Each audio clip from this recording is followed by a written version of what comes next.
So I'm very happy to give you all a break from academics because when Shailesh called me up, I said, I don't want to get involved in academics. I've said enough and you have heard enough. So if at all I have to be here, I'll talk on something non-academic. So I got a slot and I'm quite fascinated by this topic of aging. As you can see, I'm aging very fast. And I tried to prepare this talk some time back and even presented it uh, on few occasions, but I think I'm learning more about it. So it was only the beginning.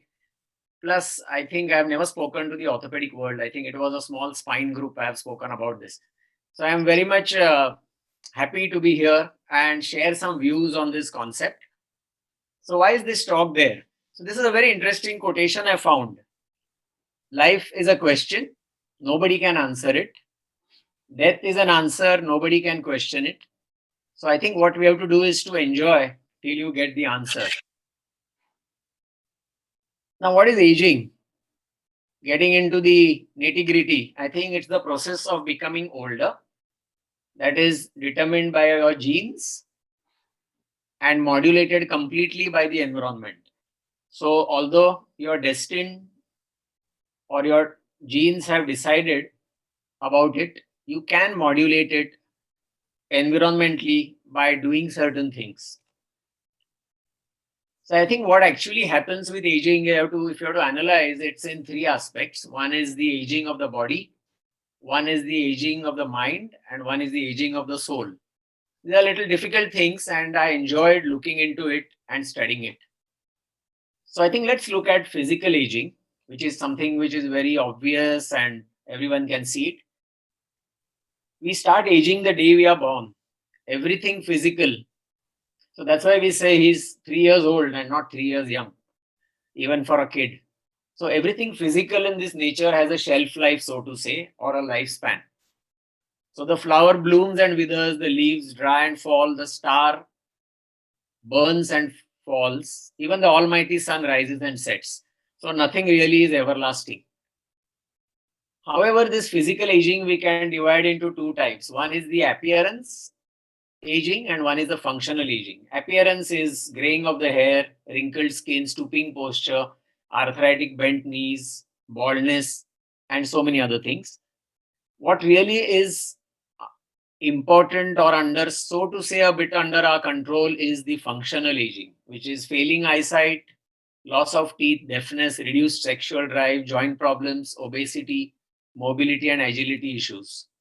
So, this particular thing, depending on a person's mindset and lifestyle and social support systems, can either be accepted peacefully by some as the inevitable, but in most active and agile and able persons, this could adversely affect their personality and start eroding their souls due to a sense of dependency and a sense of futility. But I think till we all become immortal, the final word is accepting it gracefully and peacefully.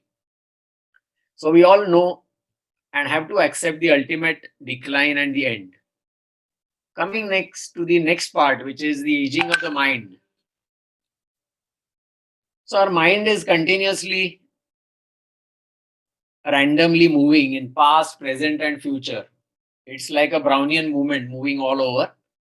Our thoughts can get easily lost in the past memories or in the future fantasies, and this will limit and clog our mental capacity to think about the present moment, which is actually the most important one. So, this randomness and random thoughts about memories and fantasies hampers our present awareness, our clarity, our judgment, and we start losing out on the beauty and excitement of the present moment, which is actually fast transforming the future into past. So, although our past experiences make us wiser and the expectant future makes us cautious, what really matters is what you are doing in the present, because that decides what you are and who you are. So, aging gracefully of the mind is shutting your mind to the past as well as the future and living in the present with total awareness and full clarity.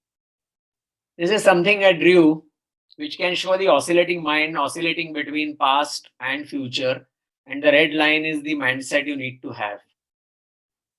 Vinoba Bhave spoke about Sthita Prajna state, which is the steadfast wisdom, literally translated.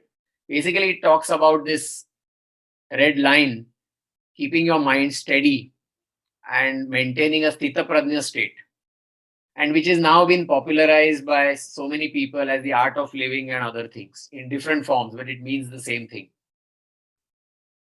The next thing, which is most important, I think, and least understood, is the soul. Soul is something which is beautiful but abstract. It basically means love, care, and concern. So I think soul is like a beautiful and a delicate idol, sculptured with growing years. It's very fragile and needs to be handled with great care. It's either nurtured and polished or hurt and eroded with each passing moment, each action, each experience. So I think more pleasant and positive the experiences, more, more, more it gets sculptured and beautiful and enlightened. And more unpleasant and negative the experiences, more it gets eroded, cracked, and shattered. So these are two shlokas from Bhagavad Gita. I won't go into the detail, but what they are trying to say is the bodies or the body is just the bodies are for the soul, just like clothes are for us. Just as we discard worn garments, the soul discards worn out bodies and accepts new ones. The soul has no birth or death, it has no being, and hence will never cease to be. Birthless, deathless, and without a beginning or an end, the soul is not destroyed when the body is. So I think good thoughts and positive actions can keep our soul rested and peaceful and build on our self-esteem and self-confidence. So I think it can then become a source of great energy and help transform people's lives by our company, our thoughts, our clarity, and our actions. So I think this is the true and final mark of a great aging soul, which is, so to say, ageless and something to look forward to. Coming to the next word, what do we understand by grace? It's basically defined as smoothness, elegance, stylishness, poise, finesse, and charm. So this can be looked at as elegantly graceful or smooth. This can be looked at style and elegance, and something as stationary as this could be poise, finesse, and charm. Coming to an important slide or an important realization, that we could have a mnemonic or the 5 ways of aging. The first one is awareness of the nature's law and the journey of aging. The second is the acceptance of the inevitable, death and disability, as I mentioned. Third is the adaptation. Once you are aware and once you accept, the next is adaptation. Adapting to physical disabilities and mental unrest, which go hand in hand with the aging, as and when they appear. The fourth is the awakening. Because to tide over all this, you need to find a purpose in your life. Because when you do that, when you find a purpose, you are awakened. The inner calling, as to so to say. And finally, it's not enough to be awakened or finding a purpose. You need to act on it to get the final pleasure or enlightenment, whatever you want to call it. So I think achieving the purpose by action is important. So awareness of the journey, of the inevitable, of the life cycle and our existence. I think it's important that we enjoy the journey and don't worry about the destination. The acceptance is all about acceptance of the inevitable with grace and dignity, facing death and disability with a sense of positivity and contentment, and to discover inner peace and happiness. The next is adaptation to physical disabilities, as I mentioned, as and when they appear, with a good front. Remaining fit and following a healthy lifestyle is one way we can work on this aspect and try and delay illness and disability. Finding a purpose in life is true awakening, which stabilizes your mind, it anchors your mind, and from it roaming between past and future, and nurtures your soul to give a sense of contentment. Going beyond fear of death and disability and looking ahead with a sense of purpose. So you can find purpose in life depending on your upbringing, your environment, your choice, your situation. It could be professional excellence, academics. No one can say one is better than the other. It all depends on what you like and what you choose, but you still have to find something. So, professional excellence, academics, fitness, fine arts, creativity, travel, reading, social connects, and social service. So, I think finding a purpose is varied but important. You could find purpose in gaining knowledge, as seen here on the left, and drown yourself in knowledge and education. Or you could just simply find purpose in love and care, as you can see here. Since all of us are physicians and doctors, health is the key issue in the ailing society. And it becomes very easy that serving the society as a physician is not only a possibility of finding purpose, but a sure shot success venture. This is Albert Schweitzer, as you all know. Do we have to really be a born saint like Mother Teresa to serve? Not really. We can all actually dream of doing some worthwhile social service in our day to day lives. I always like to show the example of my friend, philosopher, and guide, the couple Abhay and Rani Bang, the Padma Bhushan awardees, whom if you meet, you'll find the purpose shining in their face, and they may age physically, as you can see, but I never find them old. They are always young at heart, young in their thoughts, and they're always doing something with a purpose. There's a very interesting article by Osho which says, drop motive from action. And it says, we don't stop playing when we become old, we become old when we stop playing. So enjoy the present moment. The next is achieving, or finally achieving what you have found by action. So I think unless you act, unless you do your karma, you're not going to achieve what you dreamt of or what you found purposeful. And for that, you will all agree that time management is extremely important. And I have so many of these books, I never found time to read them. But I think what I found very interesting is the four quadrant theory, which I'll come to very quickly. This is a very interesting chart I had prepared some time back of a physician. So when you're 20 plus, you're enthusiastic. When you're 30 plus, you're seeking for opportunity and ability. When you're 40 plus, you're likely to peak. When you're 50 plus, you're trying very hard to stretch that peak to a plateau because you're already seeing the other side, which may or may not be very green. When you're 60 plus, the downhill slide has started. There's no denying that.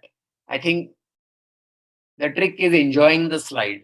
You deserve to enjoy the fruits of your hard work over the last 60 years and gracefully. This is the time to guide, advise, and research, and to look back and to look forward. And when you're 70 plus, this is an abstract figure. You should know your limits and indulge in what you like the most. So I think we have three fronts to look at: personal, professional, and social. So mind, body, soul on the personal. On the professional, you have three options. Service provider, you can drown yourself in just providing service, or in being a teacher, or being an academician and a researcher. And it may be a good idea to have a good combo of all these. And on the social front, third important aspect of a physician, you have the family ties, the friends factor, the friends which are like the safety valve mechanism to open out to, and the society. The society has a right over you and you should realize it. So it's hence very vital to know your priorities and your inclination and your capabilities. Each of these phases may be different for different persons, may be delayed or hastened in its onset, and may be extended or curtailed in its duration, depending on your personality and your priorities. It's only that which gives you inner peace that you crave to do on a long term basis. If someone asks you to do something like social work, there is no inner calling, you'll never do it on a long term basis. It's only that in which you could possibly contribute and excel, where you get the inner peace. It's vital to realize this reality early enough so that you feel fulfilled and complete during your remaining lifetime. We may be so busy professionally that we neglect our health, family, and friends, or we may be obsessed with our health and recreation so that our practice suffers, or we may be so much overworked that we have no time to teach our juniors or guide them in research. So it's all a question of a good balance. Unfortunately, excess of one does not compensate for the other. By the time, if at all, you realize the problem, it may be too late. So, this talk is all about letting you know that it is never too late and that a busy man has plenty of free time. Let me quickly go through the four quadrant theory, which I love. So, basically, we have four quadrants. The most important is quadrant two, where you have to be. And it is based on these two important factors, importance and urgency. So, all activities we do which eat up our time or give us time are how much are they important, how much they are urgent. So let's see these four quadrants quickly. Quadrant one are urgent and important activities. So you have no choice but to do them because they are urgent as well as important. And we spend a lot of our time, the conscientious people spend a lot of time in quadrant one. The quadrant two is extremely important. The successful people, the effective people spend more time in quadrant two. They are the ones who age gracefully. So what are those? They are of course important but not urgent. So you tend to put them in the back burner because you tend to do what is important and not important but urgent. So we have to make a big effort to remain in quadrant two because this involves relationship building, planning, recreation, recognizing opportunities, finding purpose. Quadrant 3 and quadrant 4 are the activities we need to stay away from if we have to age gracefully. Because quadrant 3 is urgent but not important. There are so many things we try to do all the time. Attend calls which are not so important, attend meetings which are not so important, popular activities which everyone wants us to attend but we don't want to attend, pressing matters.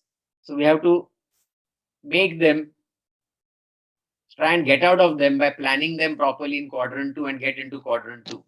And finally, the most dangerous is the quadrant 4 because these activities are neither important nor urgent. So they are time wasters, but they are pleasant activities. So they are good for recreation for a short time as a safety valve. But if you spend more time in quadrant 2, in quadrant 4, you'll never have time left for quadrant 2. So effective people basically are the ones who age gracefully, stay out of quadrant 3 and 4. They shrink quadrant 1 down to size by spending maximum time in quadrant 2. A lot of people can spend or waste time wrongly thinking that they are in quadrant 1. I think here a very important thing is what it takes to say no. I think it's almost impossible to say no to the popularity of quadrant 3 or quadrant 4 or to escape the pleasure of escape to quadrant 4 if you don't have a bigger yes burning inside you. So I think you just have to learn to say no. So this, as we saw, empowers you to see through the lens of importance rather than urgency. So things which matter most must never be at the mercy of things which matter least. So summarizing, we have 5 A's of aging gracefully: awareness of the journey, acceptance of the inevitable, adaptation to the disability and unrest, awakening to find a purpose which excites you, and achieving the purpose by managing time and doing it. I thought of studying some case studies to make this very interesting as the last part of my talk. Did you know that I didn't till recently that most butterflies live only for few minutes or hours, but so gracefully. You only see them in their prime. But if you see the same butterfly over hours, you'll find it dead. But that period of life and death, they have lived so gracefully. Similarly, a banyan tree which lives for decades or centuries sometimes, and you can see the grace and poise. So the nature has given us examples from few minutes or hours to decades and centuries to tell us what it is all about and what we need to do. A few examples.